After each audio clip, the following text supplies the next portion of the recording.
ಗಿಳಿಯನ್ನು ಯಾರು ಸಾಕಿರ್ತಾರೆ, ಅರಗಿಳಿಯನ್ನು, ಅವರ ಬಾಯಲ್ಲಿ ಎಂಥ ಮಾತು ಬರುತ್ತೋ ಅಂಥ ಮಾತನ್ನು ಆ ಗಿಳಿ ಕೂಡ ಆಡುತ್ತೆ ಅಂತ. ಬನ್ನಿ ಬನ್ನಿ ಅಂದರೆ ಬನ್ನಿ ಬನ್ನಿ ಅನ್ನುತ್ತೆ ಗಿಳಿ, ಹೋಗಿ ಹೋಗಿ ಅಂದರೆ ಹೋಗಿ ಹೋಗಿ ಅನ್ನುತ್ತೆ. ನಮಗಿಂತ ಚಿಕ್ಕ ವ್ಯಕ್ತಿ, ನಮಗಿಂತ ಅಲ್ಪವಾದ ಜೀವಿ ನಮ್ಮ ಮಾತನ್ನು ಅನುಕರಿಸಿದರೆ ಅದೇನೂ ದೊಡ್ಡದಲ್ಲ. ಯಾಕೆ? ಆಹಾರದ ಮುಲಾಜಿರುತ್ತೆ, ದೈನ್ಯ ಅನ್ನೋದು ಅಲ್ಲಿ ಪ್ರಕಟವಾಗ್ತಾ ಇರುತ್ತೆ, ಆಶ್ರಯ ನಮ್ಮದಿದೆ, ನಾವು ಹೇಳಿದ ಹಾಗೆ ವರ್ತಿಸಲೇಬೇಕು ಆ ಗಿಳಿ. ಆದರೆ ನಮಗಿಂತ ದೊಡ್ಡವರು ನಮ್ಮ ಮಾತನ್ನು ಹೌದು ಹೌದು ಅನ್ನೋದಾದರೆ ಆ ಮಾತಿಗೆ ಲೋಕದಲ್ಲಿ ಒಂದು ಘನತೆ ಬರುತ್ತೆ. ಅದರಂತೆ ರಾಜರು ಆಡುವ ಒಂದೊಂದು ಮಾತಿಗೂ ಕೂಡ ಅಶರೀರವಾಣಿ ಹೌದು ಹೌದು ಅನ್ನುತ್ತಂತೆ. ಅದನ್ನು ಮಾಡಿ ತೋರಿಸಲು ಅವರು ಸಮರ್ಥರಂತೆ.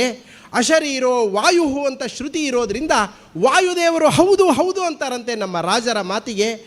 ಬೇಕಾ ನಿಮಗೆ ನುಡಿಸಿ ತೋರಿಸಲ ಅಂತ ಕೇಳ್ತಾರೆ.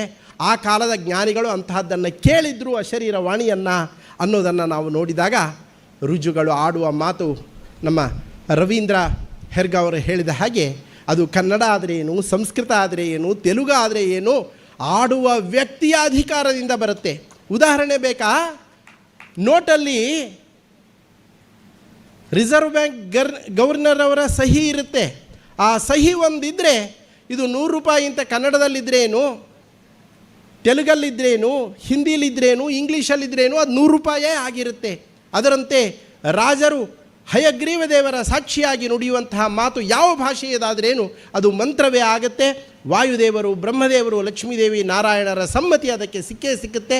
ಇನ್ನು ಸಮಾನರಾದ ಇತರ ರುಜುಗಳ, ರುಜುಪತ್ನಿಯರ, ತದನಂತರ ಅಧೀನರಾದಂತಹ ಇತರ ದೇವತೆಗಳ ಸಮ್ಮತಿ ಇದಕ್ಕೆ ಇರುತ್ತೆ ಅಂತ ಏನು ತಾನೇ ಹೇಳಬೇಕು. ಈ ರೀತಿ ಮಹಿಮಾ ಚಿಂತನೆಯನ್ನು ಮಾಡಲಿಕ್ಕೆ ಹೊರಟ್ರೆ ರಾಜರ ಮಹಿಮೆ ಅಪಾರವಾಗಿದೆ.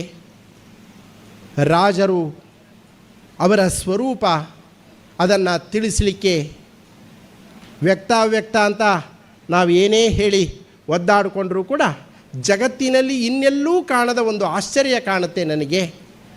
ರಾಜರ ಸ್ವರೂಪ ಏನು ಅಂತ ಹೇಳಿ ಐತಿಹಾಸಿಕ ದಾಖಲೆ, ಶಿಲಾಶಾಸನ ಸಿಗುತ್ತೆ 1616 ನಂತರದಲ್ಲಿ. 1601ರವರೆಗೆ ರಾಜರು, 16ರವರೆಗೆ ವೇದವೇದ್ಯ ತೀರ್ಥರು, 16 ನಂತರ ವೇದನಿಧಿ ತೀರ್ಥರು ಅಣುವೃಂದಾವನಾಖ್ಯಾನವನ್ನು ಶಿಲಾಲೇಖ ಮಾಡಿಸುವ ಮೂಲಕ ರಾಜರ ಸ್ವರೂಪವನ್ನು ಇತಿಹಾಸದಲ್ಲೇ ಸ್ಥಿರಗೊಳಿಸಿದ್ದಾರೆ. ನಿನ್ನೆಯೋ ಮೊನ್ನೆಯೋ ಇವತ್ತೇ ಹೇಳ್ತಾ ಇರತಕ್ಕಂತಹದ್ದು ಅಲ್ಲ.